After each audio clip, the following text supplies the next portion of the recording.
পদ্মা নদীর প্রবল স্রোতের কারণে শরীয়তপুরের জাজিরা পূর্ব নাওডোবা ইউনিয়নের মাঝিরঘাট এলাকায় আবার নতুন করে প্রায় ১৫০ মিটার পদ্মা সেতু প্রকল্প রক্ষা বাঁধটি ভেঙে পড়েছে। নদীতে বিলীন হয়েছে বসতঘর ও ব্যবসা প্রতিষ্ঠান।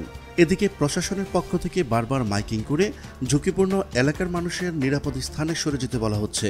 ভাঙ্গনের হাত থেকে বাঁচতে সরিয়ে নেওয়া হচ্ছে কমপক্ষে অর্ধশতাধিক স্থাপনা। পদ্মা পাড়ে ভয়াবহ ভাঙ্গনে কতটা আতঙ্কে রয়েছে পুরো এলাকার মানুষ তা জানাবো আমাদের সহকর্মী মোহাম্মদ পলাশ খানের ভিডিও চিত্রে। চলুন শুরু করা যাক। সোমবার ৭ জুলাই থেকে ভাঙ্গন শুরু হয়ে আজ দুপুরের পর ভাঙ্গন ভয়াবহ আকার ধারণ করে।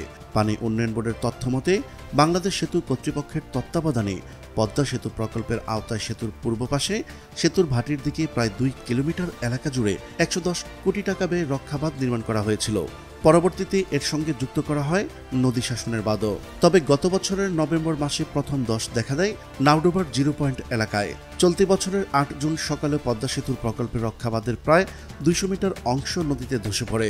আজকের বাঁধ ধসে সবচেয়ে বেশি ঝুঁকিতে পড়েছে পদ্মা সেতু প্রকল্প এলাকার আলমখারকান্দি, মঙ্গলমাঝির ঘাট, উকিলউদ্দিন মুন্সিকান্দি এবং ওসিমউদ্দিন মুন্সিকান্দি গ্রাম। আমার বাড়ি ঘর গাঙ্গে ভাঙ্গা নিয়ে গেছে গা, কিছু ধরে নিতে চাইলে ঘর দুয়ার সবকিছু গাঙ্গে গেছে গা। কই থাকবো, কই যাবে, কোনো ঠিক ঠিকানা নাই। কে আমার ভাই দেশে নাই, এই মাইসে অপর মাইসে নিয়ে নিয়ে এখানে থুইতেছে। এসব গ্রামের অন্তত ৬০০ পরিবার নদী ভাঙ্গনের হুমকিতে রয়েছেন। স্থানীয়রা জানিয়েছেন আজকের ভাঙ্গনে পদ্মায় বিলীন হয়েছে ১০টি বাড়ি এবং ১৩টি ব্যবসা প্রতিষ্ঠান। একে একে দোকানপাট ও ঘরবাড়ি নদীতে পড়তে থাকায় এলাকায় আতঙ্কের সৃষ্টি হয়েছে। আতঙ্কে অন্তত ৩০টি বাড়ি ও ২০টিরও বেশি দোকানপাট অন্যত্র সরিয়ে নিয়েছেন স্থানীয়রা। আমরা পদ্মার পাড়ের মানুষ, পদ্মা নিয়ে আমাদের খেলা। পদ্মায় সর্বনাশা, পদ্মায় বাড়ি ৩ বার ভাঙ্গা হয়েছে। একবার ভাঙছি, বাড়ি করছি, আবার ভাঙছি, আবার বাড়ি করছি, আবার ভাঙতেছি। এখন এই যে বাড়ি ভাঙছি, এই যে আমার বাড়ি, ওই যে আমার ঘর নিয়ে গেছে, দোকান ঘর নিয়ে গেছে। বাপ, এই এলাকার অনেক ক্ষতি হয়েছে। স্থানীয়রা বলছেন গত কয়েকদিন ধরেই নদীতে স্রোত বেশি, বাঁধের পেছনে ফাটল দেখা দিয়েছিল, কিন্তু কেউ গুরুত্ব দেয়নি। এখন পরিস্থিতি ভয়াবহ হয়ে গেছে। আমরা চাই যে এটার স্থায়ী একটা সমাধান আসুক।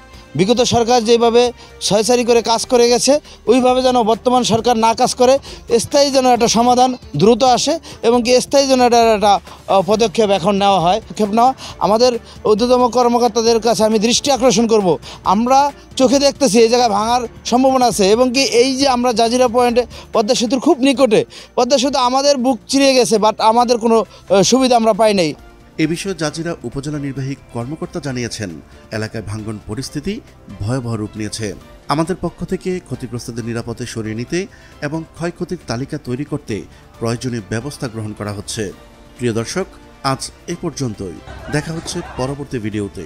ততক্ষণ পর্যন্ত মহান আল্লাহ তাআলা সবাইকে ভালো রাখুক, সুস্থ রাখুক। আল্লাহ হাফেজ।